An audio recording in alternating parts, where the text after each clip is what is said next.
Efectivamente, los pensamientos son cosas y muy poderosas cuando están mezcladas con firmeza de propósito, perseverancia y un deseo ardiente de traducir todo ello en riqueza u otros objetos materiales. Hace algún tiempo, Edwin Barnes descubrió cuán verdadero es que los hombres meditan y se hacen ricos. Su descubrimiento no se produjo repentinamente, llegó poco a poco, comenzando con un ardiente deseo de llegar a ser el socio del gran Edison. Una de las características del anhelo de Barnes era la determinación. Quería trabajar con Edison y no para él. Observe usted cuidadosamente cómo convirtió en realidad sus deseos y comprenderá mucho más los principios que conducen a la riqueza. Cuando este impulso de pensamientos estalló por primera vez en la mente de Barnes, no se encontraba en posición de actuar directamente. Había dos dificultades para ello.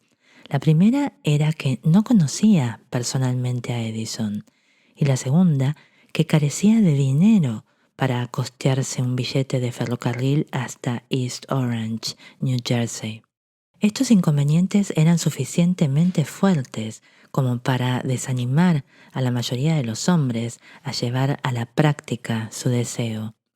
Pero sucedía que el de Barnes no era un deseo ordinario. Él se presentó en el laboratorio de Edison y anunció lisa y llanamente que se había presentado allí para tomar parte en los negocios del inventor. Al hablar años más tarde del primer encuentro entre Barnes y Edison, este último dijo: «Se hallaba de pie ante mí y tenía todo el aspecto de un vagabundo corriente, pero había algo en la expresión de su rostro que daba la impresión de que estaba firmemente decidido a conseguir lo que buscaba. En mis relaciones con los hombres, a través de los años de experiencia, yo había aprendido que cuando una persona realmente desea una cosa tan profundamente que está dispuesta a apostar todo su futuro contra una simple vuelta de la rueda para alcanzarla, es seguro que esa persona siempre gana. Le concedí la oportunidad que buscaba, porque vi que estaba decidido a resistir hasta alcanzar el éxito. Los acontecimientos posteriores demostraron que no se había cometido ninguna equivocación. La apariencia del joven no pudo haber sido lo que le dio la oportunidad de trabajar en el despacho de Edison, ya que tal aspecto estaba en contra de él totalmente. En realidad fue lo que meditaba. Barnes no fue socio de Edison, naturalmente, desde un principio. Consiguió entrar a trabajar en las oficinas del inventor ganando un salario normal. Pasaron los meses. Aparentemente nada importante sucedía para que Barnes se acercara a su ambicionado objetivo, al deseo que albergaba su mente como propósito fundamental y definitivo. Pero sí estaba sucediendo algo importante en la mente de Barnes, y la cosa era sencilla. Se intensificaba constantemente su deseo de llegar a ser socio de Edison. Los psicólogos han dicho correctamente que cuando uno está dispuesto a hacer una cosa, se nota hasta en su aspecto físico. Barnes estaba dispuesto a ser un asociado de Edison. Además, estaba decidido a mantener su idea hasta que lograse lo que buscaba. Jamás se dijo: «Bueno, ¿y para qué? Imagino que algún día cambiaré de idea y me conformaré con un buen empleo de vendedor».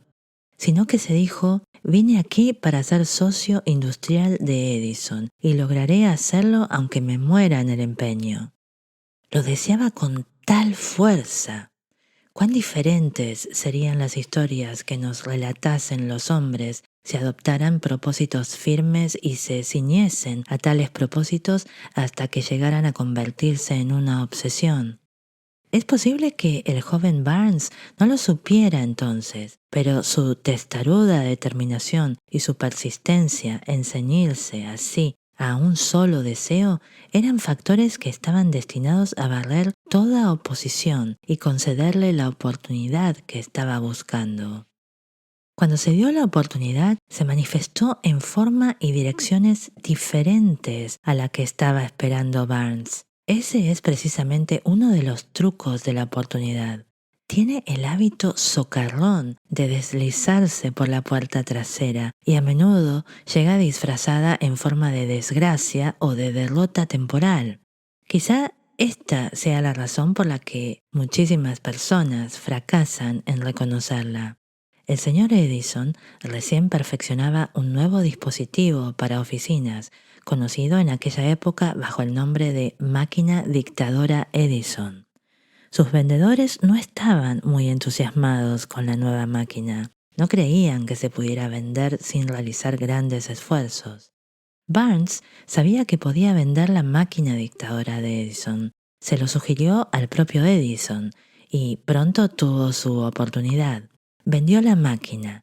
En realidad la vendió con tanto éxito que Edison le firmó un contrato para distribuirla para toda la nación. Aparte de esta asociación comercial, Barnes se hizo rico en dinero, pero también hizo algo infinitamente más grande. Demostró que uno realmente puede pensar y hacerse rico. No tengo datos para asegurar lo que produjo aquel deseo original de Barnes. Quizá le proporcionaría 2 o 3 millones de dólares, pero la cantidad, sea cual fuere, llega a ser insignificante cuando se compara con el valor que Barnes adquirió en la forma de un conocimiento definido de que un intangible impulso del pensamiento puede traducirse en recompensas materiales mediante la aplicación de principios conocidos. Barnes literalmente pensó en sí mismo como socio de Edison, pensó en sí mismo como poseedor de una enorme fortuna. No tenía nada para empezar, excepto la capacidad de saber lo que quería y la determinación de ceñirse a su deseo hasta conseguirlo. Una de las causas más frecuentes del fracaso es el hábito de abandonar cuando uno es derrotado temporalmente. Creo que todos somos culpables de esto en algún momento de nuestras vidas. Un tío de R. U. Darby se sintió envenenado por la fiebre del oro en la época en que esa fiebre se había extendido por toda la nación. Así partió hacia el oeste, simplemente con objeto de cavar y hacerse rico. Nunca había oído el dicho: se ha extraído mucho más oro de los pensamientos de los hombres que de la tierra. Él registró una parcela de tierra y comenzó a trabajar con pico y pala. Tras semanas de dura labor, fue recompensado con el descubrimiento del brillante mineral. Necesitaba maquinaria para llevar el mineral a la superficie. Con toda calma, volvió a cubrir la mina, regresó a Williamsburg, Maryland, y comunicó a sus parientes y amigos el descubrimiento que había realizado. Entre todos reunieron dinero para adquirir la maquinaria que se necesitaba e inmediatamente le enviaron por vía marítima. Darby y su tío volvieron a la mina para trabajar en ella. La primera vagoneta de mineral se extrajo por fin y se mandó a un fundidor. Inmediatamente quedó demostrado que poseían una de las minas más ricas de Colorado. Unas cuantas vagonetas más aclararían las dudas. Luego llegarían los grandes beneficios. Los taladros descendieron y las esperanzas de Darby y su tío subieron. Entonces sucedió algo. La veta de oro había desaparecido. Habían llegado al final del arco iris y el oro ya no estaba allí. Continuaron trabajando desesperadamente, intentando encontrar de nuevo la veta de oro, pero sin el menor éxito. Finalmente decidieron abandonar la empresa. Vendieron la maquinaria a un chatarrero por unos cientos de dólares y tomaron el tren de regreso a casa. El hombre que acababa de adquirir toda la maquinaria llamó a un ingeniero de minas para que estudiara aquella mina ya abandonada y realizara unos cálculos. El ingeniero informó que el proyecto había fracasado porque sus propietarios no estaban familiarizados con las fallas geológicas. Sus cálculos demostraban que la veta de oro tenía que encontrarse justamente a una distancia de 3 pies de donde los Darby habían detenido su labor. Y allí fue exactamente donde se volvió a encontrar la veta. El hombre ganó millones de dólares con aquella mina porque tuvo la prudencia de solicitar consejo a un experto antes de abandonar la partida. Bastante tiempo después de que el señor Darby se recuperase de sus pérdidas, fue cuando hizo el descubrimiento de que el deseo puede transformarse en oro. El descubrimiento llegó cuando se dedicó a vender pólizas de seguros de vida. Recordando que había perdido una fortuna por haberse detenido a 3 pies de distancia del oro, Darby aprovechó la experiencia en su nuevo trabajo, diciéndose: «Me detuve a 3 pies del oro, pero jamás me detendré cuando los hombres digan que no ante la venta de una póliza». Darby se convirtió muy pronto en uno de los hombres que vendían más de $1 millón en pólizas de seguros anualmente. Debía su testarudez a la lección que había aprendido con su debilidad en el negocio minero. Antes de que el éxito llegue a la vida de un hombre o mujer, es seguro que ha de encontrarse con muchas derrotas temporales y quizá hasta con algún fracaso de importancia. Cuando la derrota abruma a un individuo, la actitud más lógica y más fácil es abandonar todo. Eso es exactamente lo que hacen la mayoría de las personas. Más de 500 hombres y mujeres de los de más éxito en Norteamérica han declarado al autor de este libro que su mayor éxito lo obtuvieron siempre al dar un paso más allá del punto de la derrota. El fracaso es un bromista que posee un agudo sentido de la ironía. Le divierte colocar zancadillas cuando uno está a punto de alcanzar el éxito. Poco tiempo después de que el señor Darby se hubiese licenciado en la Universidad de Golpes Duros y decidiera aprender con la experiencia lograda en el asunto minero, tuvo la buena suerte de estar presente en una ocasión que le demostró que el no significaría necesariamente no. Una tarde estaba ayudando a su tío a moler trigo en un viejo molino. El tío era dueño de una granja grande en la que vivían un cierto número de obreros afroamericanos. La puerta se abrió suavemente y entró una niñita, hija de un arrendatario. La pequeña atravesó el umbral de la puerta y luego permaneció inmóvil. El tío alzó la cabeza, vio a la niña y le habló de una manera un tanto ruda. «¿Qué es lo que quieres?», preguntó. Tímidamente la niña respondió: «Mi mamá dice que me dé usted 50 centavos». «Nada de eso», replicó el tío, «y ahora vete a casa». «Sí, señor», murmuró la pequeña, pero no se movió de su sitio. El tío continuó en su trabajo, tan entretenido que no prestó mucha atención a la pequeña, que aún no se había ido. Cuando volvió a alzar la cabeza y la vio, le gritó: «Te dije que te fueras a casa. Ahora vete o te daré unos azotes». La niña replicó: «Sí, señor», pero no hizo el menor movimiento para marcharse.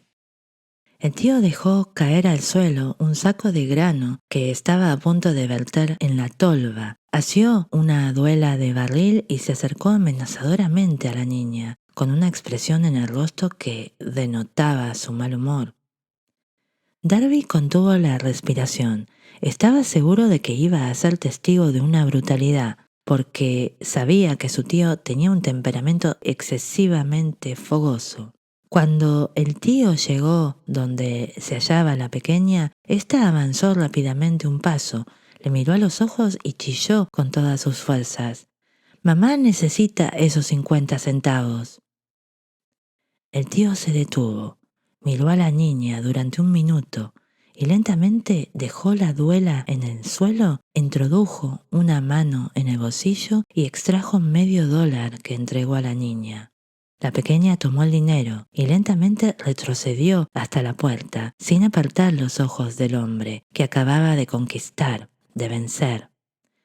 Una vez que la niña se fue, el tío se sentó sobre un cajón y por una ventana miró a la lejanía durante más de 10 minutos, silenciosamente. Estaba muy asombrado del vapuleo que acababa de recibir.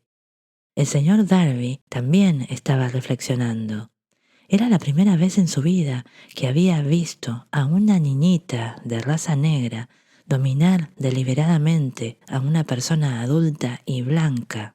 ¿Cómo lo había hecho? ¿Qué es lo que había ocurrido a su tío para que perdiese de repente su normal fiereza y se convirtiera en un manso cordero? Qué extraño poder emanaba de aquella niña para adueñarse de la situación. Estas y muchas más preguntas pasaron por la mente de Darby, pero no encontró la respuesta hasta años más tarde, cuando relató el hecho. Cosa curiosa, la historia de esta experiencia poco corriente fue referida al autor de este libro en aquel viejo molino, en el mismo lugar donde el tío recibiera su vapuleo. Mientras estábamos en aquel viejo y ya oxidado molino, el señor Darby repitió la historia de aquella conquista tan poco usual y terminó preguntando: ¿qué deduce usted de eso? ¿Qué extraño poder empleó aquella pequeña para vapulear a mi tío en forma tan completa? La respuesta a esta pregunta se hallará en los principios que se exponen en este libro. La respuesta es total y completa. Contiene detalles e instrucciones suficientes para que cualquiera comprenda y utilice la misma fuerza a la que recurrió aquella niña. Manténgase alerta y observará cuál fue exactamente la fuerza que acudió en ayuda de la niña.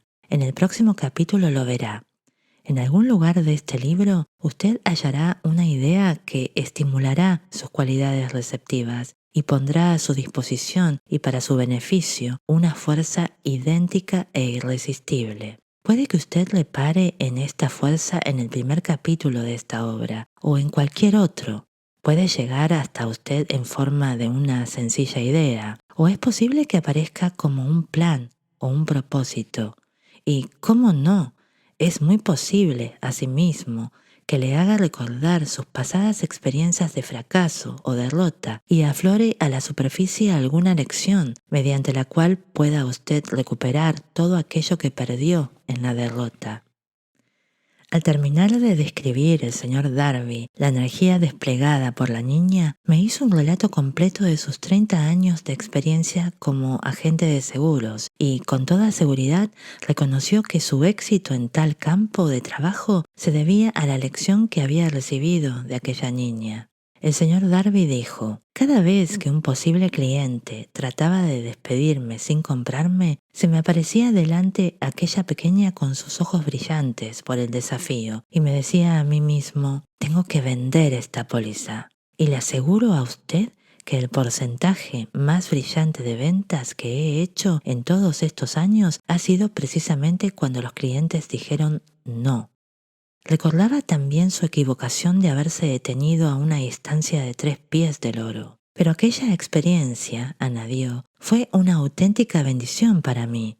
Siempre creí que el dicho de no hay mal que por bien no venga era algo muy auténtico. Aquella experiencia me enseñó a insistir en persistir, aunque esto resulte una redundancia, y, perdóneme, sin importar cuán dura fue la empresa o un deseo. Y era una lección que, sin duda, yo necesitaba aprender antes de que pudiese tener éxito en algo. Las experiencias del señor Darby eran sencillas, sin embargo, eran la respuesta a su destino en la vida. Por lo tanto, eran importantes para él, tanto como la propia vida. Él aprovechó estas dos dramáticas experiencias porque las analizó y vio que le brindaban una buena lección que aprender. Pero, ¿y el hombre que no tiene ni tiempo ni inclinación a analizar los fracasos para buscar conocimientos que le lleven al éxito? ¿Cómo y dónde ha de aprender el arte de convertir la derrota en escalones que le enfrenten a la oportunidad?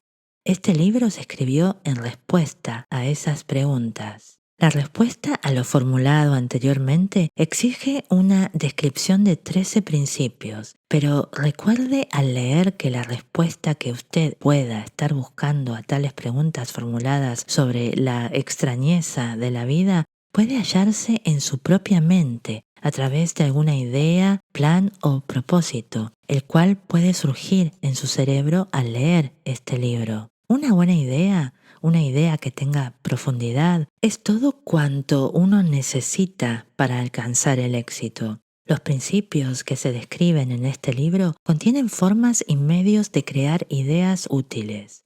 Antes de seguir adelante en nuestra aproximación a la descripción de tales principios, creo que tiene usted perfecto derecho a esta importante sugerencia. Cuando las riquezas comienzan a llegar, lo hacen tan rápidamente, con tal abundancia, que uno se pregunta dónde han estado ocultas durante los últimos años.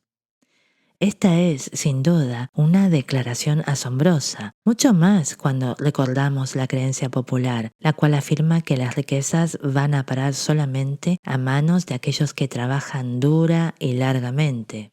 Cuando usted comience a meditar y a hacerse rico, observará que la riqueza empieza por un estado mental en el que prevalece la determinación de propósito, con muy poco trabajo o ninguno. Usted y todas las demás personas deben interesarse por saber cómo adquirir ese estado mental para atraer a las riquezas. He estado 20 años investigando esto porque deseaba saber cómo los hombres ricos llegaban a tal estado mental. Observe de cerca tan pronto como domine los principios de esta filosofía y comience a seguir las instrucciones para aplicarlos. Su estado financiero comenzará a mejorar y todo cuanto toque se transformará en valores que redundarán en su propio beneficio. ¿Imposible? Nada de eso. Una de las fragilidades de la humanidad es la usual familiaridad del hombre con la palabra imposible. El hombre conoce todas las reglas que no surtirán efecto, conoce todas las cosas que no se pueden hacer.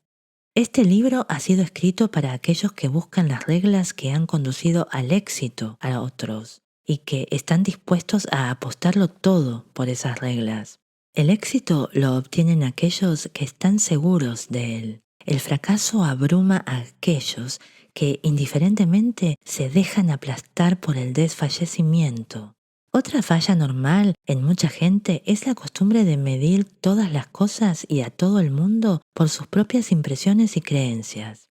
Algunas personas que lean esto creerán que no pueden meditar y hacerse ricas porque sus hábitos de pensamiento se han iniciado en la pobreza, deseos, miserias, fracasos y derrotas. Esas personas poco afortunadas me recuerdan a un prominente chino que llegó a América para instruirse con arreglo a las normas americanas. Muy pronto ingresó a la Universidad de Chicago.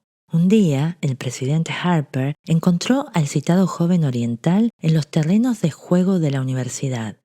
Se detuvo a charlar con él durante unos minutos y luego le preguntó qué era lo que más le había impresionado como característica más notable del pueblo americano.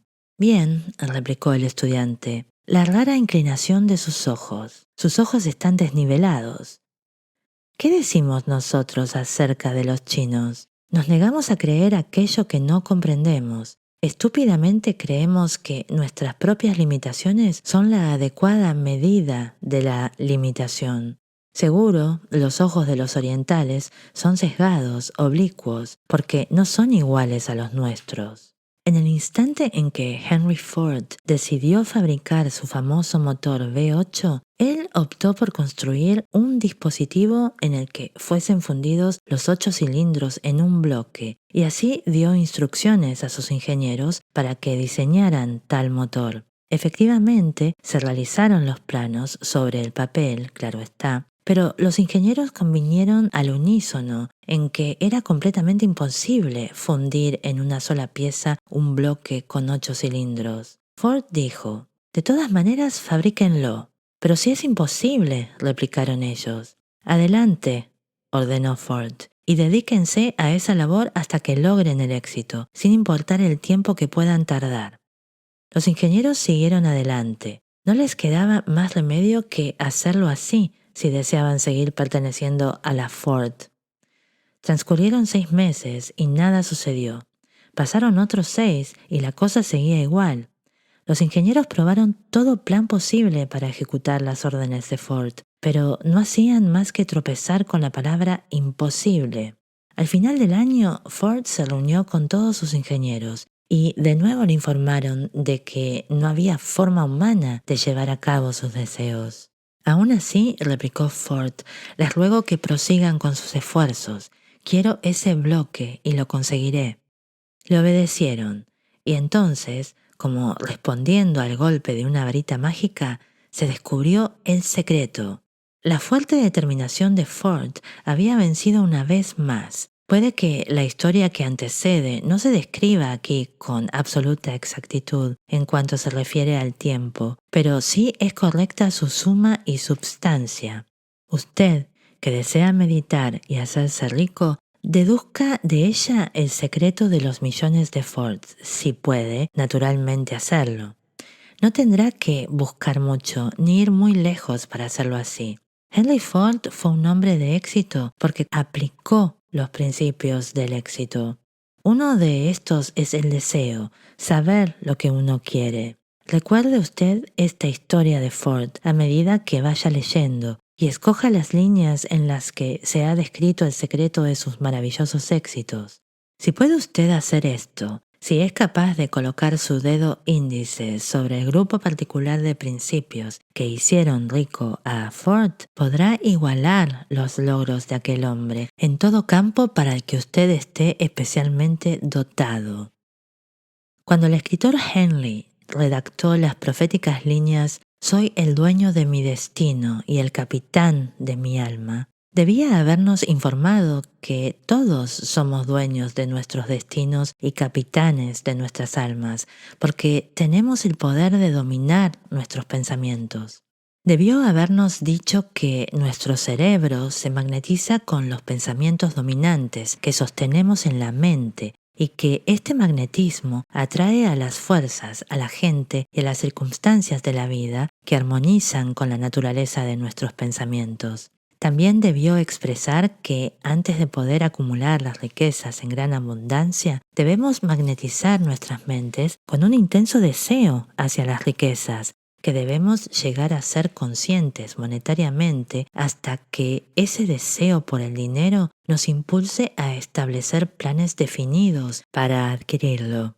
Pero al ser poeta y no filósofo, Henley se contentó con establecer una gran verdad en forma poética, dejando a sus seguidores que interpretasen el significado filosófico de sus líneas. Poco a poco la verdad ha ido apareciendo por sí sola hasta que se ha evidenciado que los principios descritos en este libro guardan el secreto del dominio sobre nuestro destino económico.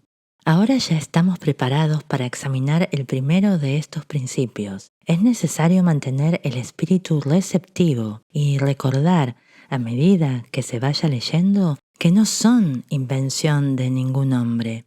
Los principios han dado excelentes resultados a muchos hombres y mujeres. Usted también puede utilizarlos en su propio beneficio y descubrirá que es cosa fácil y no difícil hacerlo así. Hace algún tiempo pronuncié el discurso de comienzo de curso en el Salem College en Salem, West Virginia. Enfaticé en el principio descrito en el siguiente capítulo y lo hice con tanta intensidad que uno de los miembros de la promoción se lo apropió definitivamente e hizo de él parte de su filosofía personal. El joven llegó a ser miembro del Congreso y factor importante en la administración de Franklin Roosevelt. Me escribió una carta que establecía tan claramente su opinión sobre el principio del siguiente capítulo que decidí publicar la misiva como introducción a tal capítulo. Le dará a usted una idea de la recompensa que puede esperar. Mi querido Napoleón, mis servicios como miembro de Congreso me han proporcionado cierta perspicacia y comprensión de los problemas de los hombres y mujeres, y así escribo estas líneas para brindar una sugerencia que espero pueda servir de ayuda a miles de personas meritorias. En el año 1922, usted pronunció un discurso de comienzo de curso en el Salem College, cuando yo era estudiante. En aquel discurso fijó usted en mi mente una idea que ha sido responsable de la oportunidad que ahora disfruto de servir a los habitantes de mi estado. y que asimismo será responsable de todo éxito que yo pueda alcanzar en mi carrera.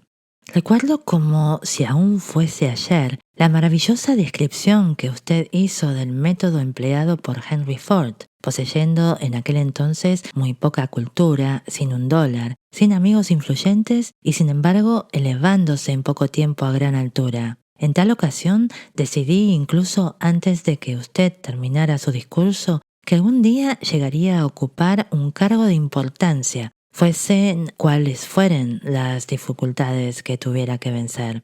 Miles de jóvenes terminarán sus estudios en este año y dentro de los próximos años. Cada uno de ellos debe buscar el mensaje de estímulo práctico que yo recibí de usted.